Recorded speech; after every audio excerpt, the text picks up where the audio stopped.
Hello everyone, ఈరోజైతే నేను మసాలా మజ్జిగ అయితే చేసేసాను. సమ్మర్ కదా అండి, అందుకని మా హస్బెండ్ అయితే చల్లగా ఏదైనా చేసేయమని అడిగారు. సో నేను అందుకని ఈ మసాలా మజ్జిగ అయితే చేసి ఇచ్చాను. ఇదైతే హెల్త్కి చాలా మంచిదండి, డైజెషన్కి కూడా చాలా పనిచేస్తుంది. ఇదైతే ఎలా చేద్దామో చూద్దాం రండి.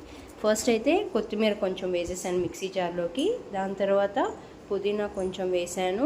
ఆ తర్వాత రోస్ట్ చేసుకున్న జీలకర్ర వేసాను. మీకు కావాలంటే రోస్ట్ చేసిన తర్వాత ఆ పౌడర్ అయినా వేసేసుకోవచ్చు.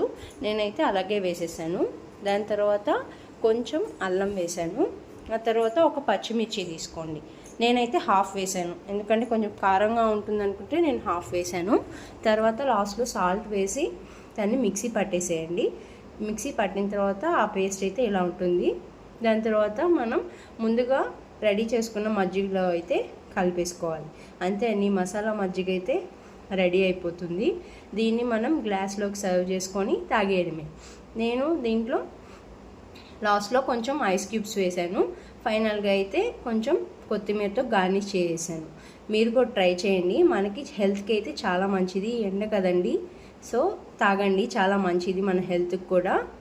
ఇలా మీకు కానీ ఈ మినీ బ్లాగ్ నచ్చినట్టయితే please like, share and subscribe to my channel and comment చేయడం మర్చిపోకండి.